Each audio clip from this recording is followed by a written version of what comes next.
Hello and welcome to a project that's been ongoing since the early 1990s, so naturally you're going to come in the middle. This time we're looking back to August 2020, putting a single curvature tail onto Edward's car as a done beats perfect thing. He was about to move house, so it's important to have it looking like a car.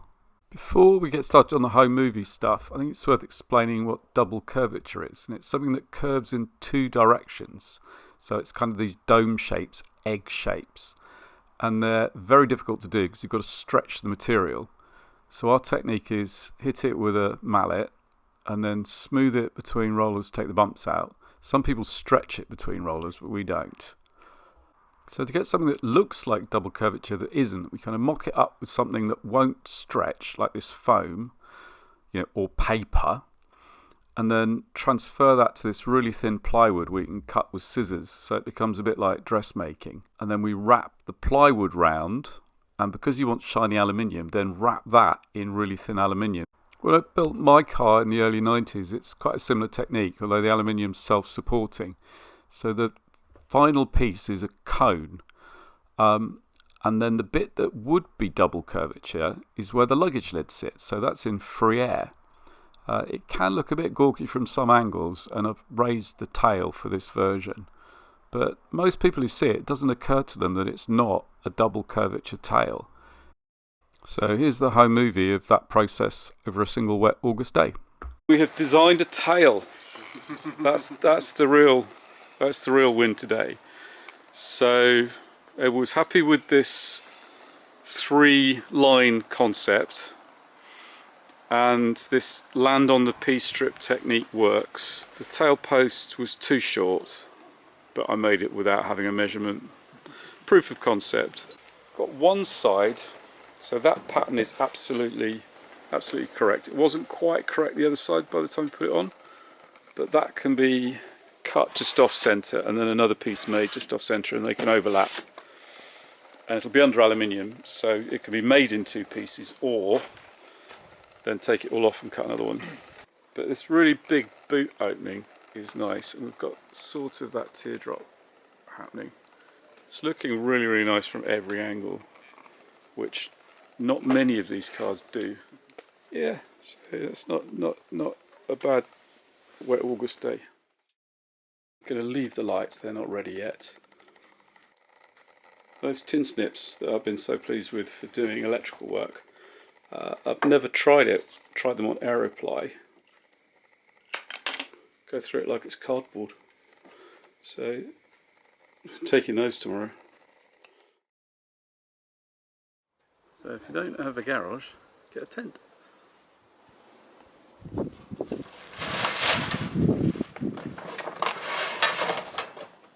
Fantastic. Double bonneture, double curvature scuttle top. And you've made a good job of that. That is actually better than it looks in the photos. I think one of them's better than the other one. Is this the eBay thing if it's got some water on it, so it shines? I like that shape coming back. And this is what he smoothed the bodywork with. So he's making good progress with a hammer and a sandbag. But there's something called the bag of walnut stage. So I've only ever used this on cardboard. I'm itching to have a go. Always wanted one. But I'm much better buying things for Edward than buying things for myself. So that's the big upper wheel. Usually they're massive. Usually about this size. So it's only a little one. And then a little curved wheel goes at the bottom that follows the shape. And it smooths the bumps out. Like a pastry roller or something. It was a windy day, and this is very much home movie footage, so apologies for that. Hasn't finished the tail yet, so this is going to be single curvature plywood. The shame. And then later on come back and do double curvature aluminium. If you can get a house with a shed where you can do panel beating at the bottom of the garden. Because he can't live here anymore, because he's too old. Chucked out. Yeah, maybe the string needs redoing on the steering wheel. Yeah, some wax string rather than stuff I found in the shed. Yeah. Magneto engine.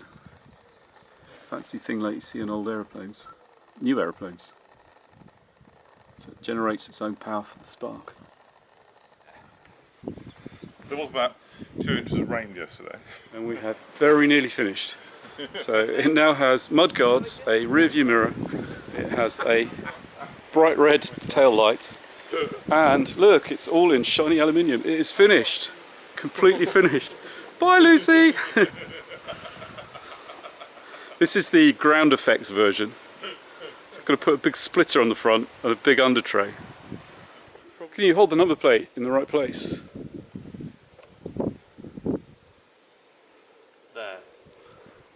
Yeah, about there. Well, let's do the curve of the tail, then we'll make our mind up. Shiny prop shaft is now out, which means we can roll it. Because although they say the engine and gearbox are fine, obviously you can't select neutral. Or no, because the prop shaft doesn't line up. The prop shaft fouls on the handbrake, that's it. So prop shaft fouls on the handbrake, so engine and gearbox need to go up a little bit. If they go up a little bit, it throws the alignment out for the starter handle, and he needs a starter handle because he hasn't got a starter motor. And you can't put a starter motor on because the ring gear is knackered. So either he puts in my engine and gearbox, or gets the starter handle to stick out the front. Different nose going on, this one's glass fibre.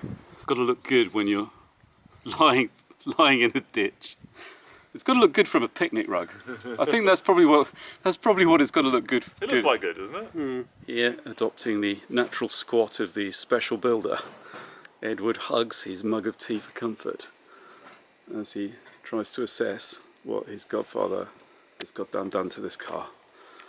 Because this is not how he has imagined it for 11 years. However, I imagine it driving to the pub rather than rotting at the bottom of his garden. So today is a day for compromises. So we're trying to work out. So the tail's got to be done in single curvature. Not what he wanted, but 11 years is long enough. And got to decide whether this tail post is tall enough. So using a little bit of fine masking tape, you can put a subtle curve around and see if he likes it. If he doesn't like it, take it off, put another piece of tape on. Repeat till lunch. Decision of the day is made. That tail post is too short. It took me an hour to shape the outside, so I'm quite happy to keep that as an ornament. Maybe make a base for it. And we'll make a nicer one. Blocks of wood will be found, and we'll stick one in that's not a nice shape, but who cares. Oh, I brought my big plane, so I can shape one. I can shape one now, if we get that far. But let's get the plywood on. Pondering. Camping mat, excellent material for prototyping with, because it's there, only costs £2, cuts with scissors. This blue tape's working for us. The thin stuff doesn't stick well enough, but the wider does. And trying to get a compromise between, oh, that looks lovely, it follows the line of the seat, but the seats might get changed. And the most important view, which we have defined as the picnic rug view. So trying to work out where that comes to. This strip of wood along is P section. And the idea is to get a line that will continue from the scuttle through to the tail, and then once we've got that, can cut that piece out. And the final car, this P strip, might be made of aluminium or rubber. But the idea is that today we move through the wide bit into the structure, and then the top will come down and be cut to go along that edge. And then at the back we're going to put bendy aeroply, and then that really floppy aluminium over the top to make it shiny at the back. And the trick is, at the back it needs to be a cone of some sort that's squashed. So from there to the luggage lid there's got to be a cone, and this camping mat won't stretch, so that is already a cone. Then there's a line here where the luggage lid comes, which has got maybe a cylinder, maybe very slight cone, flat across the top, very slight curve. So it's a straight line, straight line. So it's going to be not a true curve. So a line, a line, a line. And that is the best we can do without it taking another 10 years. But you can come back and do a double curvature tail another time. It's a 5-foot square piece of bendy ply. So it bends like cardboard. And we've got a batten over the top to define that line. We've got a batten around the side to define that line. And so we're just trying to get the first piece of the 3. So the first 1, 2, 3. Is this line matching, what was this piece? Scuttle on the other side. Okay.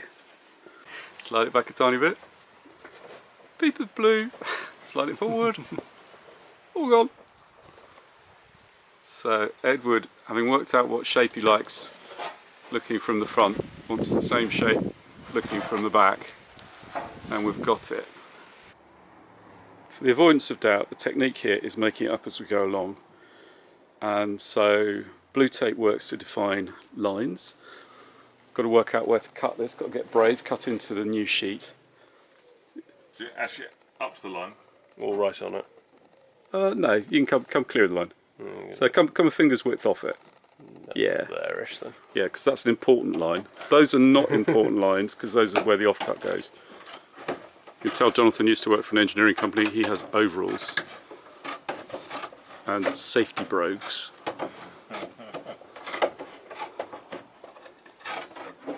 If I'd have known I could cut this plywood like that when I was building mine, Saved an awful lot of time. it would have saved an awful lot of time. What are you doing out with a jigsaw, were you? I think it's just gnawing it away with my teeth. It's the only way. Maybe a knife, lots of repeated cuts with a knife. Maybe a jigsaw. Oh, look at this. He's using the cut further so that you can get the SNIPS in technique. Right. Very much smaller piece of plywood. So I put a line on here Right. and there. Look, that piece of tape that continues. Right, that goes to So there. that continues. So let's do it up there. So yeah, so that matches one set. That.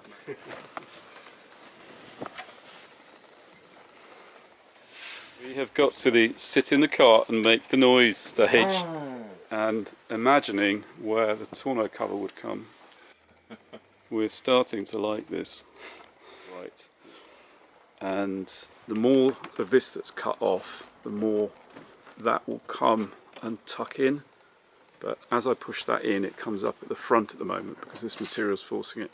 So I'm just going to keep nibbling away at this with the scissors, and then eventually go to the line with sandpaper. Might actually, get a pencil and draw a line and sand exactly back to it. There'd be an edge trim over this, so there'd be something the width of my finger that just clips on, stop you cutting yourself to ribbons. But it's coming together.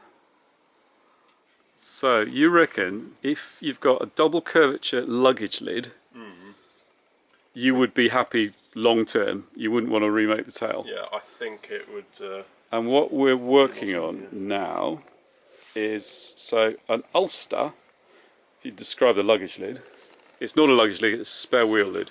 Thin and across there for a wheel to go in. Instead, a great big triangular one that comes down here somewhere. Teardrop. Which is a nicer word for it. And maybe a 2CV door handle, which is a lovely aluminium aero shaped thing that twist and lift. The luggage lid could overlap all the way around with hinges that let you take it out and flush it, yeah. So hinges that are sort of those SE shaped ones. We'll make some hinges that will work. Folded cardboard over on the centre line, and then I've folded this back. Then get to the curve and fold, fold, fold, fold, fold, fold, fold, fold, fold. Now it's a question of deciding what that teardrop shape will be. So we've turned the tail post upside down. And the idea was always to have a little bit of curve in these sides, but going for quite tight at the top, quite tight at the bottom, and wide in the middle. Not quite sure where the widest point would be.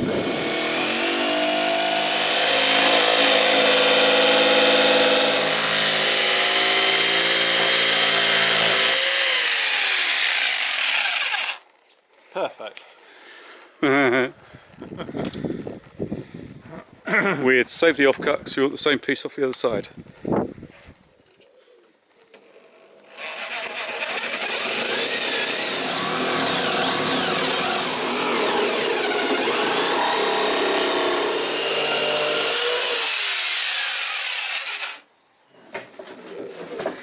That's going well. Yeah.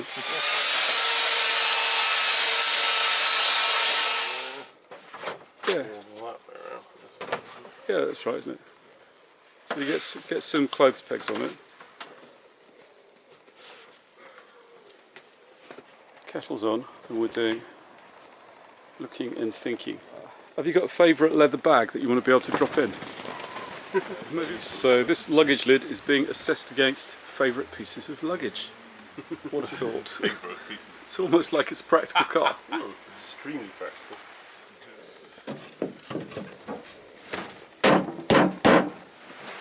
And the card is lying really nicely on it, so going to be bold and try and make that whole tail cone near enough in one go, and instead of doing a left and right, I'm going to do one piece that's going to wrap all the way around. And what do you think? Yeah, I got right. Thumbs up. So we'll go for that then. It is so wet out there, but we've made a half template, fits exactly, but we want a little bit extra. So laid out half with a little bit extra, flipped it over, and then half a little bit extra. Going to try and make that shape, which hopefully will be the ultimate piece of the tail.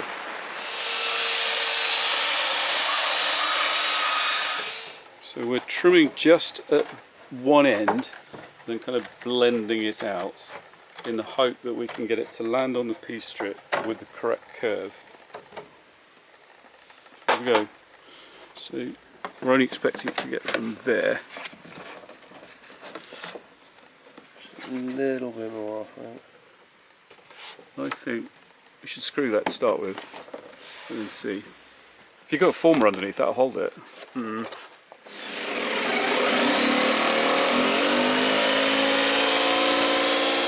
What we're struggling with is the right hand side will curve like that very nicely, the left hand won't, which I think is more to do with how much damp's got on the plywood than anything else.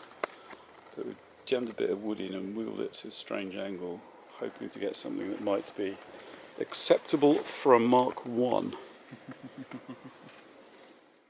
And there we are, a step forward, and like the wheeling machine for getting rid of the lumps and bumps, it was a proper blocker.